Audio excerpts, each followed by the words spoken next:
This story is titled, Parents Stole My $120,000 College Fund to Buy My Entitled Sister a House. And they laughed at me. With what money? So I made them beg me for forgiveness. Hey everyone, before we jump into today's video, I need your help. We've noticed the channel is losing some traction, and subscribing is one of the best ways you can support us. It's quick, free, and it helps us keep bringing you awesome content. Your support means the world. Let's keep this channel growing together. Thanks so much. Now let's start the video. Hi Reddit. I'm not sure how to start this because, honestly, I never thought I'd be posting something like this. It feels surreal, but I've got no one else to talk to about this. I, 17 female, recently found out that my parents stole my $100,000 college fund to help my sister Sarah, 25F, buy a house with her boyfriend Adam, 27 male. Let me take it back a bit. My grandparents, Dad's parents, were pretty well off. They were old school, saved a lot of money, and had always been super loving toward me. I didn't get to see them much because they lived in a different state, but whenever we visited or talked on the phone, they made it clear that they cared. My grandpa passed away 3 years ago, and then last year, I lost my grandma. When they passed, their will came out. They left my parents their house and their savings. Sarah got all of Grandma's jewelry, like expensive stuff that you could sell for tens of thousands, and some family heirlooms. And me? They set aside a college fund, a pretty significant sum of money, just for me. The will made it super clear that this money was to be used only for my education, and since I was under 18, my parents were supposed to manage it for me. At the time, I felt grateful. It made me feel like my grandparents really cared about my future, even though they weren't around anymore. I didn't think my parents would ever mess with that. I mean, who does that? But looking back, I should have seen the signs. My sister Sarah has always been the golden child. I don't even know how to explain it without sounding bitter, but she's the one my parents adored. Growing up, everything she did was amazing. She was so talented, so hardworking, so kind. Meanwhile, when I got a good grade, or did something I was proud of, I'd just get, "Good job, kid. Keep it up." It was subtle, you know? Nothing super obvious. They never hit me or screamed at me, but it was always clear that Sarah came first. Now Sarah's a kindergarten teacher, and her boyfriend Adam is a zookeeper. They're nice enough people, and I don't have any issue with them personally, but let's just say they're not exactly rolling in money. They've been renting a small apartment, and for the past year or so, all they've been talking about is how they need to buy a house because it's a smart investment. Anyway, fast forward to last month. I've been applying to colleges and getting pretty excited about finally starting that chapter of my life. One evening, I brought up my college fund. I asked my parents if everything was good to go since I'd need the money for tuition soon. Their reaction was weird. My dad said something like, "Don't worry about it, we'll talk when the time comes." And my mom added, "Just focus on your studies for now." It was like they were dodging the question. At first, I let it slide. I mean, maybe I was being paranoid, but the more I thought about it, the more it bugged me. Something felt off, so I brought it up again a week later. This time, I was a little more direct. I need to know the funds are there.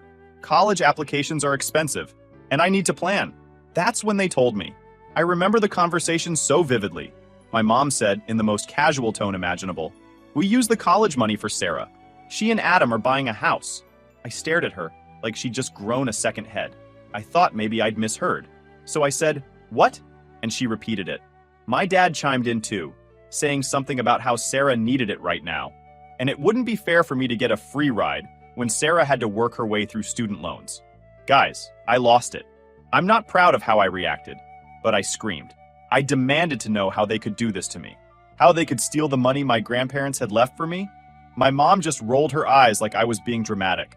She said, "You'll figure it out. It's not like you can't take a loan like everyone else." That's when I threatened to sue them. I know I'm a teenager and don't exactly have a lawyer on speed dial, but I was desperate. I told them what they did was illegal, that the money wasn't theirs to take. And you know what they did? They laughed. My dad looked me dead in the eye and said, "With what money? You can't even afford a lawyer." I can't describe how humiliated I felt in that moment. I just stood there, stunned. It hit me all at once, how powerless I was. My parents had always treated me like an afterthought, but this was a whole new level. That night, I locked myself in my room and cried until I couldn't anymore. Then I started thinking. My grandparents had trusted my parents to do the right thing, but they had no idea what my home life was like. I never told anyone about how I was treated because it didn't seem worth it. It's not like I was being abused, right? They weren't violent. They just didn't care. But now all I could think was, what if my grandparents knew? Would they have still trusted my parents? The next morning, I made a decision. I was going to leave. I couldn't stay under the same roof as them anymore. I didn't have much money saved, just what I'd made working part-time at a local store, but it was enough to get out for a while. I didn't care where I went. A park bench seemed better than home at that point. I packed a backpack with some clothes, my phone, and my savings in cash. Before I left, I stood in my room for a moment, staring at the walls. I realized that everything I'd worked for, my grades, my college applications, my dreams, was at risk because the two people who were supposed to look out for me had stolen from me instead. I left that morning without saying a word. My parents were in the kitchen having coffee, laughing about something. I didn't even look at them. I just walked out. I went straight to my best friend's house. Her parents are saints, seriously. I told them I just needed somewhere to crash for a few days, and they didn't even hesitate. They welcomed me in, fed me, and gave me a place to sleep. That night, I decided I couldn't do this alone. For the first time, I reached out to other family members, people I barely knew but hoped might help me. My dad didn't have siblings, but he had cousins, and one of them was Uncle Jake. I didn't expect anything, but I was desperate.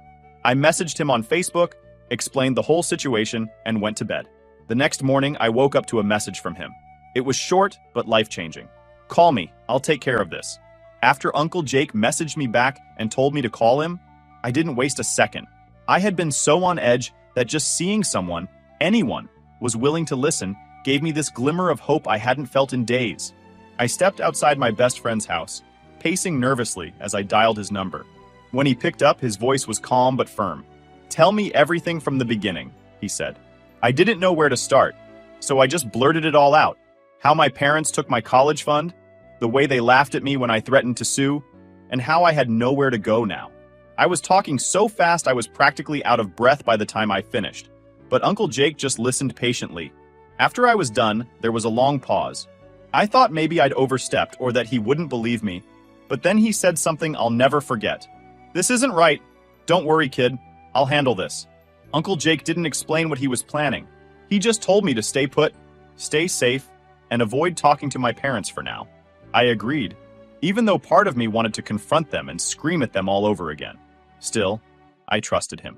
Later that day, things started happening fast. My phone blew up with missed calls and texts from my parents. At first, I ignored them, but curiosity got the better of me, and I checked the messages. The tone was different now, panicked, desperate. My mom had written, "We need to talk. Call us back immediately." My dad added, "What did you do? Your uncle is getting involved, and you don't know what you've started." I had no idea what Uncle Jake had done yet, but it was clear he wasn't playing around. That evening, Uncle Jake called me back to give me an update. He had already contacted the executor of my grandparents' will, who was a family friend, and confirmed everything I told him. Apparently, there was no loophole for my parents to justify using the money for anything other than my education. They had messed up big time, and Uncle Jake was ready to take legal action. "You don't have to worry about the details," he told me. "Focus on school. I'll deal with your parents." I don't think I realized just how serious he was until I overheard my best friend's mom whispering about it later that night. I was in their living room when she got a call from one of my extended relatives, probably gossiping about the situation. I caught little bits like, "Did you hear? Jake's lawyer's getting involved. It's serious."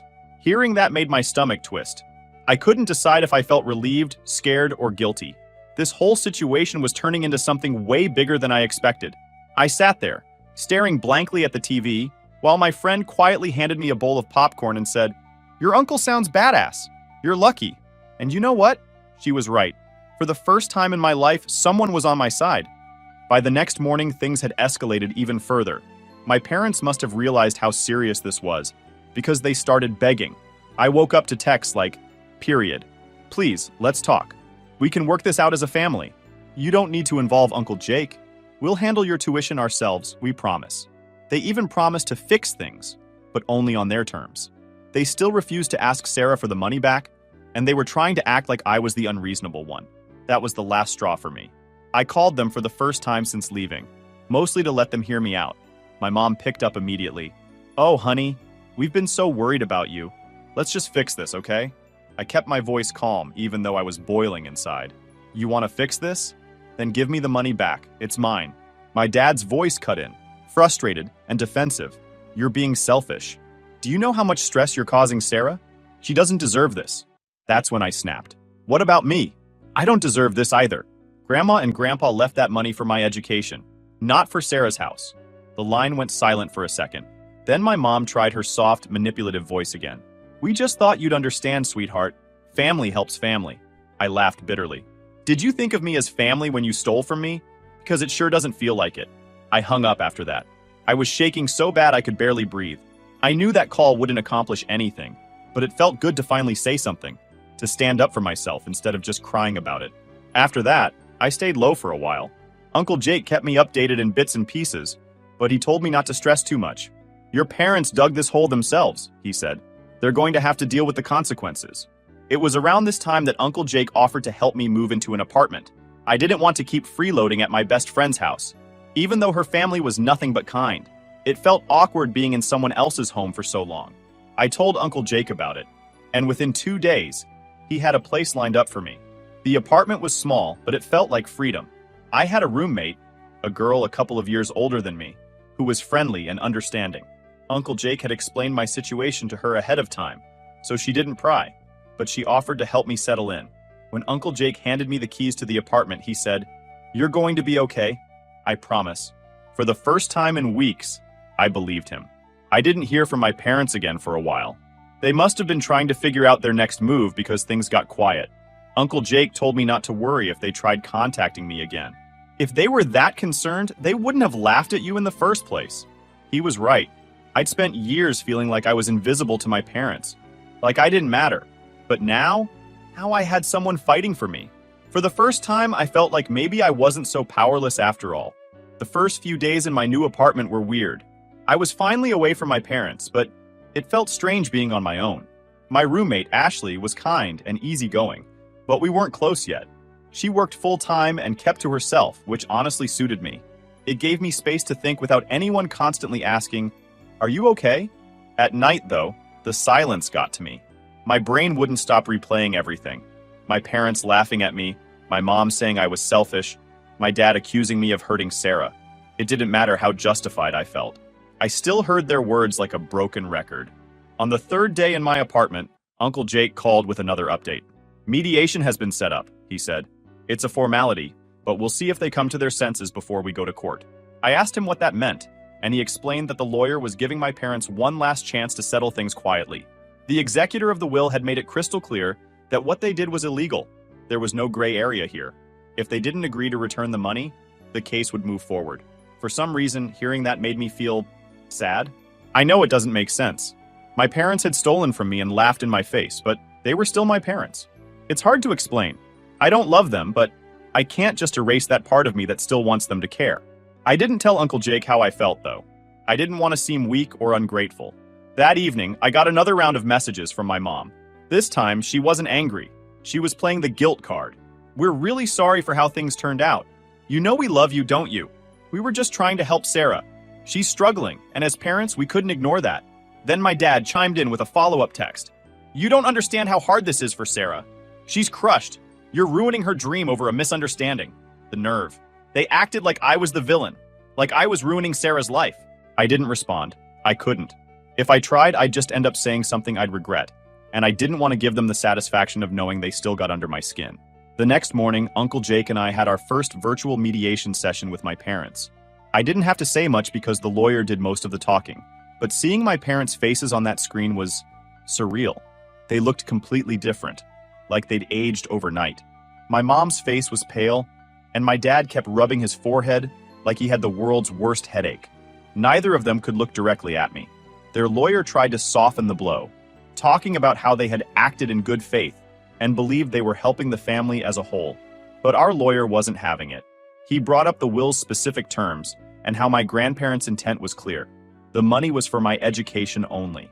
When I finally did speak, it was short and to the point. "I want the money back. That's it." My mom looked like she was about to cry. "We can pay for your tuition ourselves. Why can't you just let us fix this?" I clenched my fists under the table. "Because I don't trust you. You already took the money once. What's stopping you from screwing me over again?" Silence. They didn't have an answer for that, because there wasn't one. After the session, Uncle Jake and I talked. He asked how I was holding up, and I admitted that seeing my parents like that messed with my head.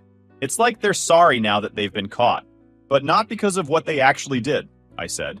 He sighed. That's probably true. But don't let their guilt tripping get to you. You deserve this money. Don't forget that. He was right, but it still stung. A couple of days later, Sarah finally reached out. I wasn't expecting it, but I saw her name pop up in my DMs on Instagram. For a second, I thought she was going to yell at me or blame me, but instead, her message caught me off guard. She wrote, "Hey, I just found out what Mom and Dad did. I'm really sorry. I had no idea they took your college fund. I thought they were helping me out with savings or something. I'm not mad at you, I promise. I just wanted you to know that." I sat there staring at the message for a long time before I responded. Finally, I wrote back, "Thanks for saying that. It means a lot." I don't know if she felt guilty or if she just wanted to clear the air, but it made me feel lighter. At least Sarah didn't hate me. And to be honest, I didn't hate her either. She was just caught in the middle of the mess our parents had created.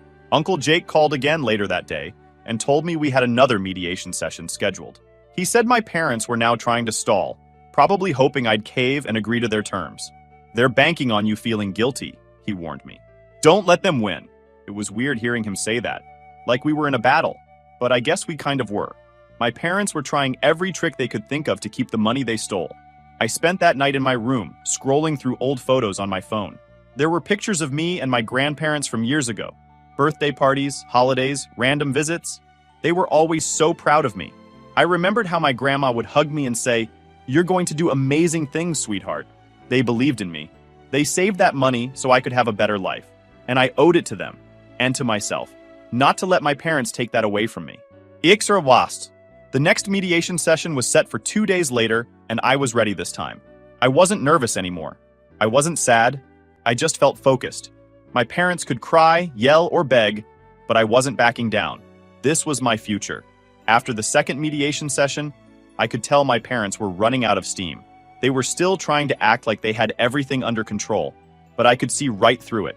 Every time their lawyer started speaking, their expressions would tighten, like they were realizing in real time just how much trouble they were in. This time, their desperation was louder. My mom cried almost immediately. "We just thought we were helping the family," she said, wiping her face with a tissue. "Why can't you see that we were only trying to do what was best for everyone?" I didn't flinch. I'd heard this all before. "You weren't helping the family. You were helping Sarah at my expense." My dad tried a different tactic. "Look, kid, we made a mistake. We get that. But do you really need to ruin your sister's life over this?" And that right there set me off. Ruin her life? I'm not the one who decided to take the money. That was your choice. Don't put this on me. At that point, our lawyer stepped in and shut them down. I zoned out after that. I didn't need to hear more of their excuses or justifications because, honestly, I was exhausted. For months, they'd acted like I was some sort of villain for demanding what was rightfully mine. But I wasn't backing down. That night, I got a long message from Sarah. She must have found out how bad things were getting for our parents, because the tone of her message was different. Less understanding, more emotional. "Look, I know Mom and Dad messed up, but you don't have to take this so far.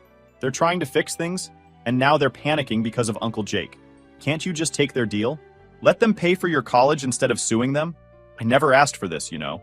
It stung. Even though she wasn't attacking me, I could tell she wanted me to back down. I stared at her message for a long time before I responded. "Sarah, I'm sorry you're in the middle of this, but this isn't my fault. I'm not taking things too far. Mom and Dad crossed a line and they need to fix it. The only thing I'm asking for is the money they took." She read it, but she didn't reply. I guess she didn't know what to say.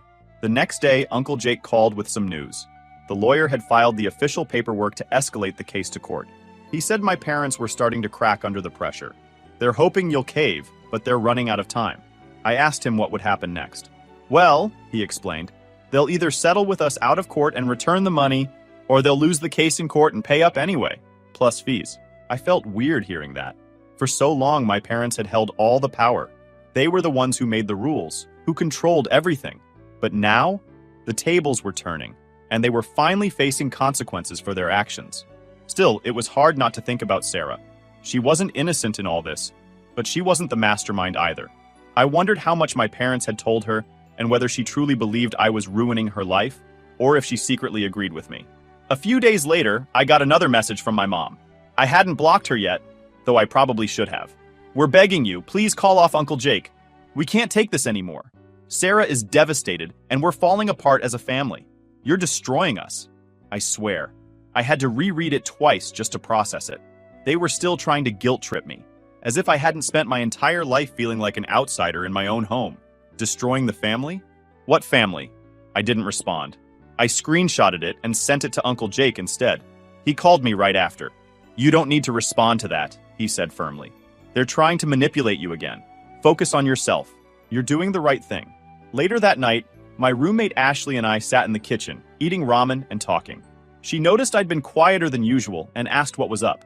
I told her about my mom's message and how messed up the whole thing felt. She looked at me and said, "Honestly, you're stronger than me. If my parents did that, I'd probably crumble. You're standing up for yourself and they can't handle it." That hit me harder than I expected. For so long, I'd felt powerless. But Ashley was right. This time, I wasn't backing down.